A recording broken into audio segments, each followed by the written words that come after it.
Tirana, Albania now.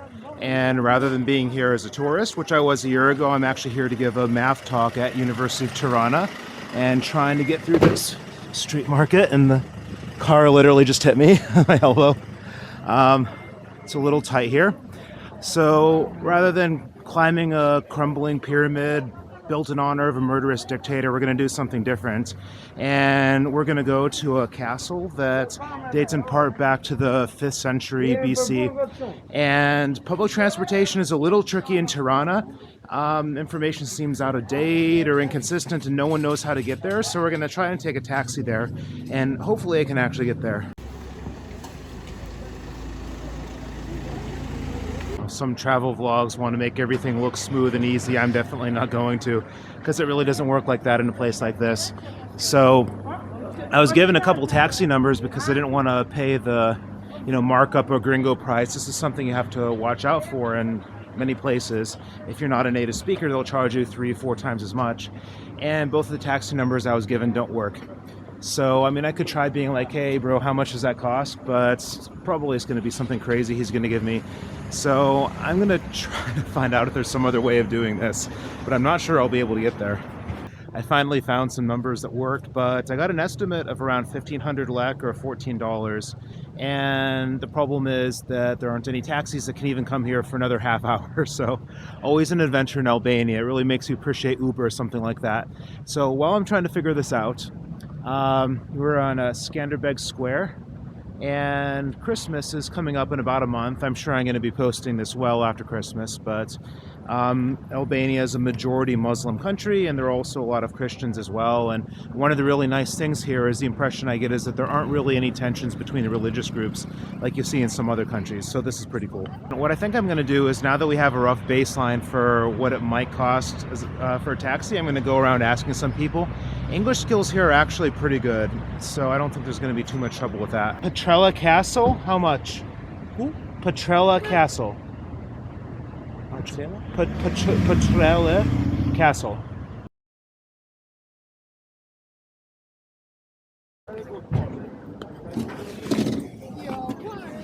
Okay, so 2,000. All right. So is it you and your friends playing? So you do that every night? Cool, cool. Yeah. Almost every night. Every 2 nights. Okay, yeah. That's cool. Depend. Do you guys ever play in front of other? Oh, that's you. Oh, cool. Playing the drums. Cool.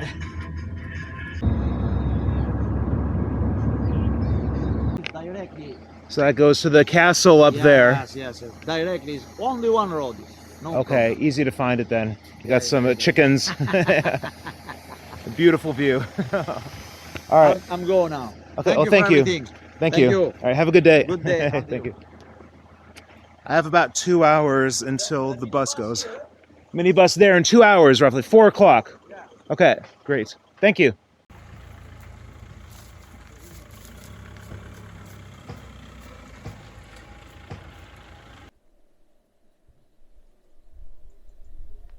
Tirana is a really noisy place, and this is incredibly quiet. And I said, well, right when I said that, we found a meowing cat up here. I don't know if people are feeding this cat or if it's hungry.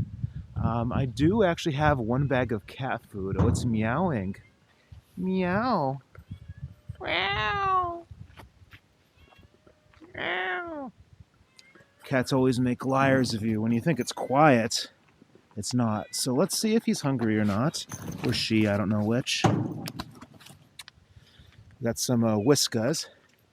Hey, do you want some Whiskas? He got a little... Do you want this? Maybe we don't want to make the cat jump down because the cat has a perch. So do you want this? Oh, it's scared? Kitty cat. The cat will probably get it later. I find a lot of Albanian cats to be a little skittish. Hopefully this cat understands and I'm not just wasting a bunch of stuff on the ground. But it's for the cat. Okay, I think maybe not. All right. There is a bowl guarding this road right now. And it has horns. And I don't know if I got it on video, but it was like, roar. I actually don't really know how safe this is, to be honest. There's a little bit of a way around here that I don't think it's going to follow me in case there's trouble.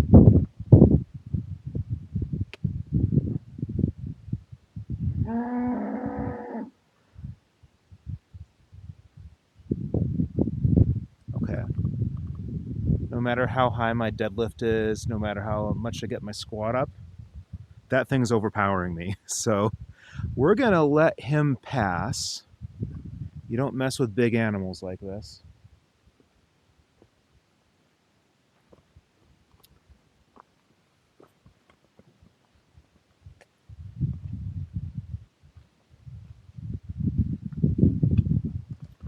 Right of way goes to the big guy with horns. Or a girl, maybe that's a cow, because I see the little udders. Thinking in this video, oh, nothing's going to happen. I can just go to this place. It'll be kind of a boring, here's this, here's that sort of adventure. It was difficult getting here by taxi. There's some animals we have to dodge, so it's not that calm necessarily. I'm up that cliff to the top of this fort, and apparently this is one of the last places to resist Ottoman expansion. So there's the national hero Skanderberg, who resisted the Ottomans, and this apparently lasted to like pretty much around the end of his life. And you can kind of see why it's so steep up there. Like if you have some invading army and any sort of defenses, it's probably really easy to repel them.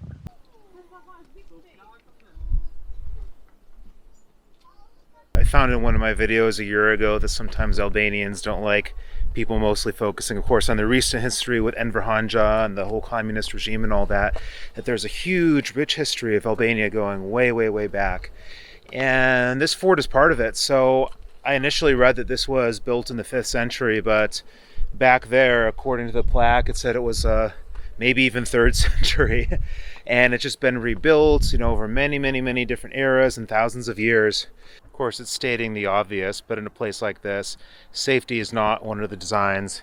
You know, you can pretty easily slide off here. You don't want to bring any high heels or anything to walk on this, or any fancy shoes. I'm wearing my Chernobyl shoes because it doesn't really matter if they get damaged some. A lot of the history, this seems to be a little imprecise. It's known that this was rebuilt once during the reign of Byzantine Emperor Justinian I between 527 and 565, but not exactly when, and that it played a big role in the conflict between the Byzantines and the Normans.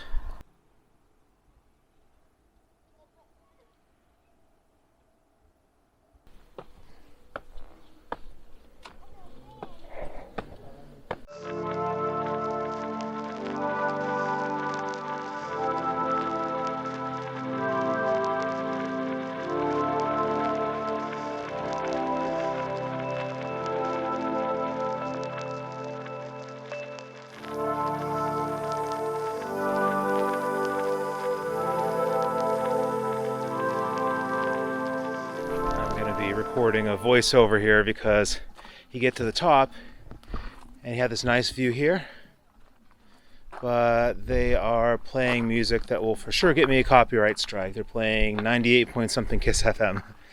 So we've reached the restaurant, and this is a restaurant with an amazing view.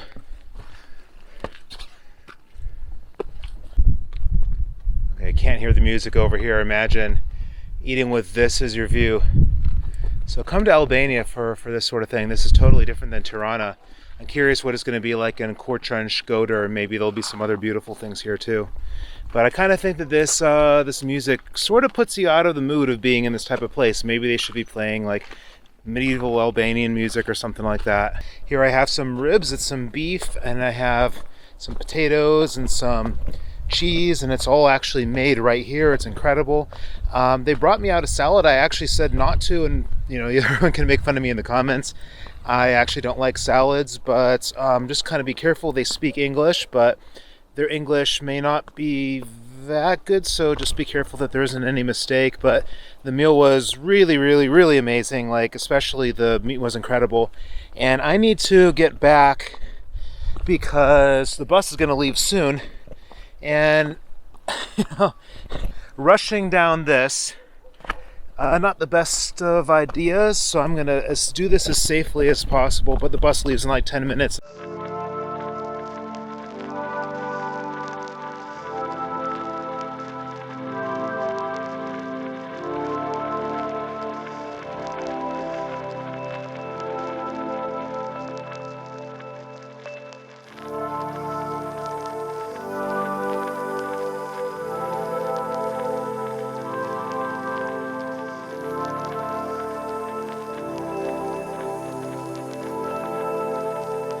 Seem to have safely made it in time. Bus is just up ahead there. An important thing to inspect was, they had this cat that was announcing itself up there, and someone ate the food down here. I don't know if it was the old man doing the construction, if it was the chini, the dog, or the cat just came back for it later. Another guy there waiting for the bus. While waiting to see that we have a driver, someone seems to say they're gonna shit their car a shitet. So you see that somewhere around in Albania. I'm not sure why they want to shit on everything.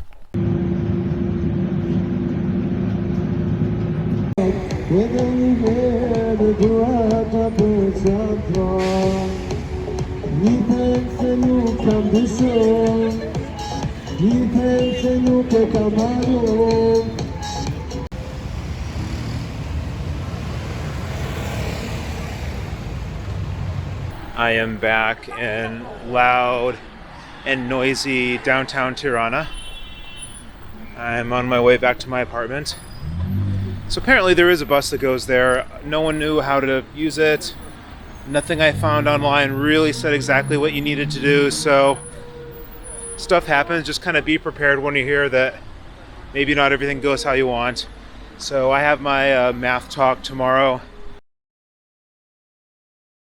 I'm on my way to my math talk now. It's very early for me. I don't want to say how early because probably most people watching this video are normally up at this time, but I'm not feeling too talkative right now.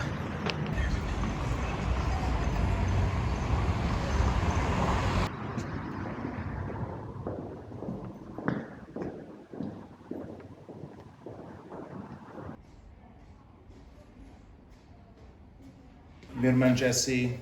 Good morning, everyone.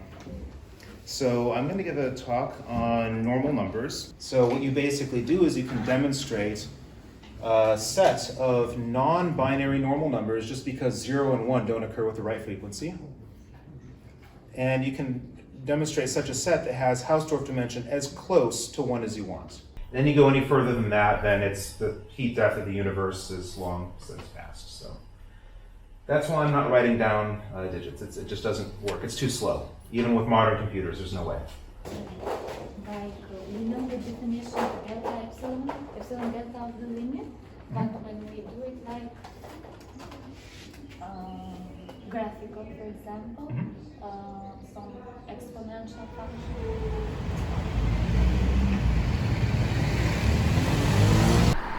Mission accomplished. Everything went well in the math talk. And there were even some people a few hours later that wanted to discuss some of the problems with me, so it's a success. And some more good news came that someone in the math department is going to escort me to an Albanian village, so that'll be pretty wild tomorrow to see what happens when two mathematicians wander around an Albanian village. One thing I just wanted to comment on that, now that I'm back in Tirana, since I was here a year ago and I'm back, I can kind of get some perspective. It's really difficult getting around here without really any good public transportation or taxis being difficult to get. There's no Uber or anything like that. So it makes it really hard to just kind of go to some weird place in the city. Like if this were some other city, I might just hop on a metro or a tram and just find something strange. So anyways, I think it's time to go to bed for the night. Be sure to like, comment, subscribe, all this sort of stuff, and stick around to watch us find some sort of adventure in these villages tomorrow.